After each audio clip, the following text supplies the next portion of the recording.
할렐루야. 우리 함께 사도신경으로 신앙 고백드리며 주님 앞으로 나아가겠습니다. 전능하사 천지를 만드신 하나님 아버지를 내가 믿사오며 그 외아들 우리 주 예수 그리스도를 믿사오니 이는 성령으로 잉태하사 동정녀 마리아에게 나시고 본디오 빌라도에게 고난을 받으사 십자가에 못 박혀 죽으시고 장사한 지 사흘 만에 죽은 자 가운데서 다시 살아나시며 하늘에 오르사 전능하신 하나님 우편에 앉아 계시다가 저리로서 산 자와 죽은 자를 심판하러 오시리라. 성령을 믿사오며 거룩한 공회와 성도가 서로 교통하는 것과 죄를 사하여 주신 것과 몸이 다시 사는 것과 영원히 사는 것을 믿사옵나이다. 아멘. 찬송가 340장 함께 찬양하시겠습니다. 340장 어지러운 세상 중에 함께 찬양하시겠습니다.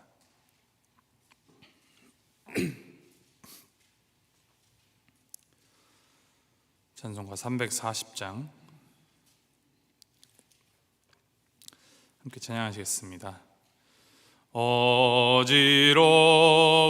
세상 중에 기쁜 소리 들리네. 예수 말씀하시기를 믿는 자여 따르라. 세상 헛된 신과 영화 모두 내어버렸네. 예수 친히 하신 말씀 날 더 귀히 여겨라. 기쁜 때나 슬픈 때나 바쁜 때나 틈날 때 예수 친히 하신 말씀 날 더 귀히 여겨라. 주님 크신 은혜로서 부름 듣게 하시고 복종하는 마음을 주사 따라가게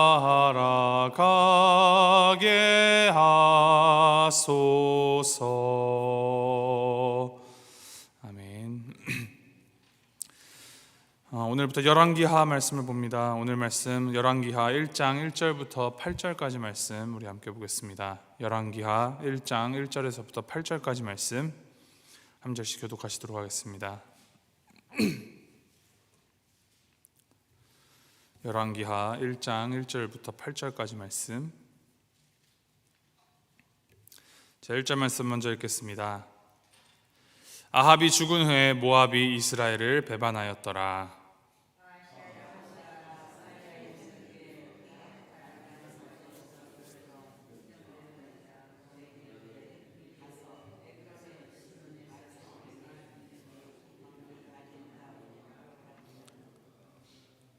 여호와의 사자가 디셉 사람 엘리야에게 이르되 너는 일어나 올라가서 사마리아 왕의 사자를 만나 그에게 이르기를 이스라엘에 하나님이 없어서 너희가 애굽으로 내신 바알세불에게 물으러 가느냐.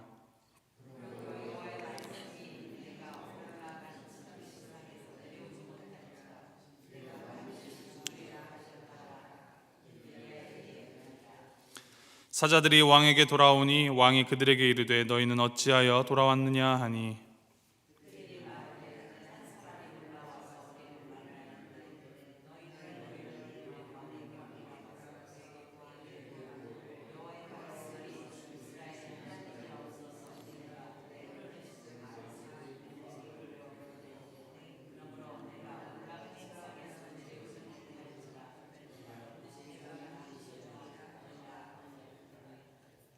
왕이 그들에게 이르되 올라와서 너희를 만나 이 말을 너희에게 한 그 사람은 어떤 사람이더냐.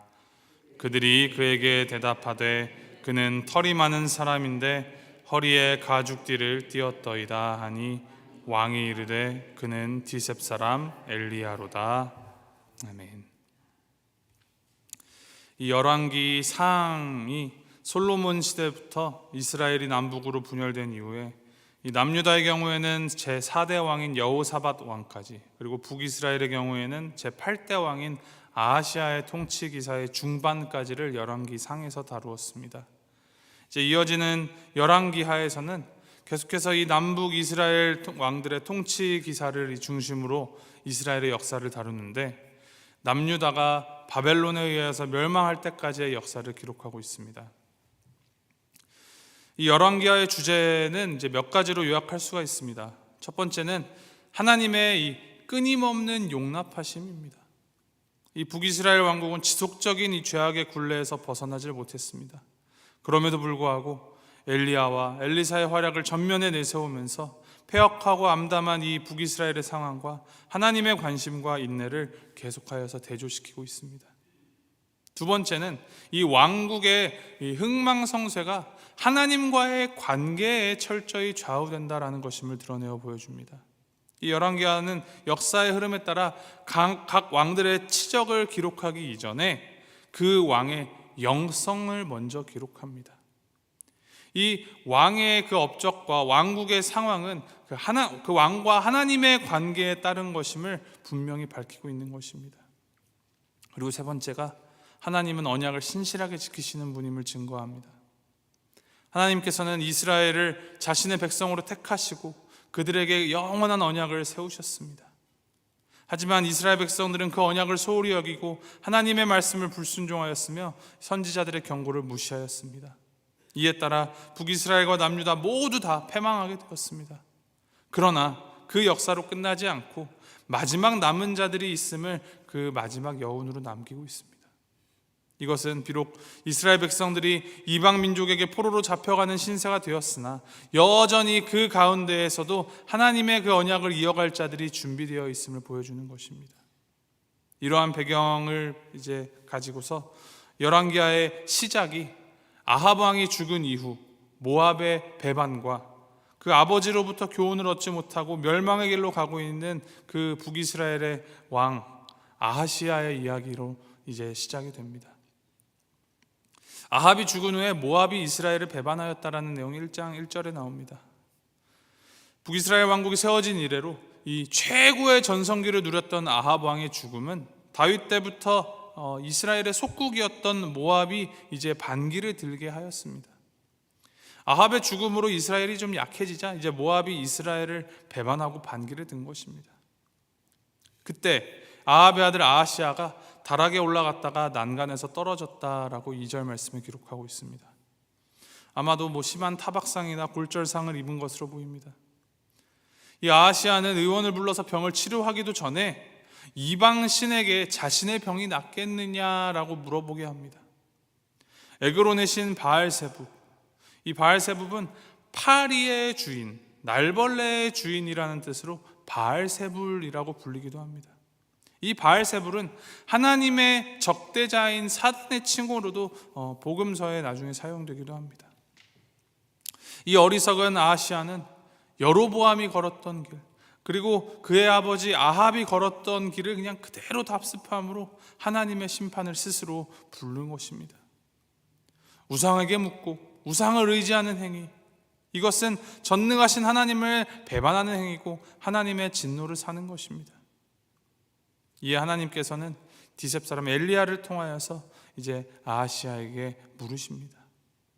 3절입니다. 여호와의 사자가 디셉 사람 엘리야에게 이르되 너는 일어나 올라가서 사마리아 왕의 사자를 만나 그에게 이르기를 이스라엘에 하나님이 없어서 너희가 에그론의 신 바알세붑에게 물으러 가느냐.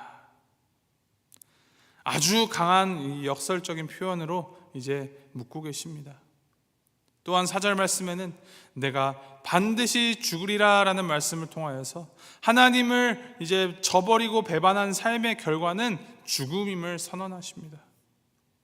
이 심판의 메시지는 죽음이라는 형을 선고하는 것의 의미가 크지만 이 죄를 깨닫고 이 죄를 두려워함으로 회개할 것을 촉구하는 촉구하는 그런 경고의 메시지이기도 합니다. 심판의 메시지였지만 동시에 돌이킬 수 있는 기회를 주시는 하나님의 사랑의 마음입니다. 엘리야는 이 하나님의 말씀에 즉각 순종하여 그 왕의 사자들에게로 나아갑니다. 엘리야가 그들을 만난 사건은 기록이 생략되고 이제 바로 그 사자들이 아시아계로 돌아가서 그들이 보고 듣고 일어났던 일을 이제 말한 것으로 이어지고 있습니다. 그들은 엘리야를 만났을 때 아마 그의 겉모습에서부터 비범함을 느꼈을 것이고 그의 메시지에서 두려움을 느꼈을 것입니다. 그래서 에그론의 신 바알세붑에게까지 찾아가는 것이 아니라 엘리야를 만나고 곧바로 발길을 돌이켜 왕에게로 돌아갑니다. 그리고 5절 6절 말씀을 보면 이 사자들이 아하시아 왕에게 엘리야의 메시지를 그대로 전합니다. 이제 그 말을 듣고 심기가 불편해진 왕이 이 말을 누가 했는지를 따져 물어봅니다. 그 사람은 어떤 사람이냐? 그러자 대답합니다. 8절 말씀, 그들이 그에게 대답하되 그는 털이 많은 사람인데 허리에 가죽띠를 띠었더이다 하니 왕이 이르되 그는 디셉 사람 엘리야로다. 이 털이 많은 사람이라고 번역된 이 말이 본 히브리어에서는 바알세아르라는 말인데 머리카락, 털의 주인이라는 뜻입니다. 이 파리의 주인이라는 바알세붑과 대조적인 위치에 놓인 이 바알세아르, 이제 어떻게 보면 언어 유희이죠. 아하시아가 의지하려는 이 우상 바알세붑과 그런 아하시아를 심판하시려는 하나님이 보내신 엘리야를 아주 의도적으로 대조시키고 있습니다. 엘리야가 실제로 털이 많았던 사람인 것인지 아니면 털옷을 입고 있었던 것인지는 정확히 알 수는 없습니다. 그러나 확실한 것은 그가 그저 왕의 비위를 맞추고 왕 듣기 좋은 말만 하던 그런 거짓 선지자들과는 완전히 구별된 진정으로 올곧고 바른 하나님의 선지자로서 엘리야가 살아가고 있었음을 보게 됩니다. 그가 믿고 따르는 하나님이 참 진리의 하나님이라면 그의 모습과 그 말 속에서도 그러한 믿음이 묻어나오는 것이 당연한 이치입니다. 물병에 물이 가득 차 있으면 그 물병을 흔들었을 땐 물이 넘쳐납니다. 마찬가지로 우리가 하나님을 믿는 이 진정한 믿음이 우리 안에 있다면 우리를 통하여서 그 믿음이 묻어나오고 흘러나와야 하는 것입니다. 우리 삶에서 이 예수님의 모습이 드러나고 그리스도의 말씀이 흘러나오는 그런 예수님을 닮은 모습으로 사는 그리스도인, 그것이 우리 모두의 정체성이 되어야 합니다. 또한 우리는 이 아하시아가 걸었던 심판의 길이 아닌 말씀의 통로로 쓰임을 받았던 엘리야와 같이 세상과 구별되고 우상이 아닌 하나님과 하나님의 말씀을 의지하는 삶을 살도록 힘써야 합니다.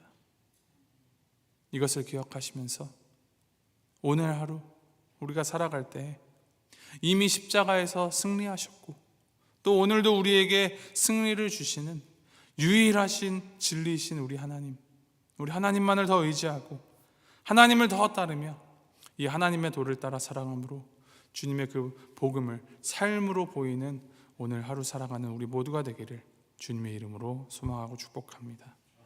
함께 기도하시겠습니다.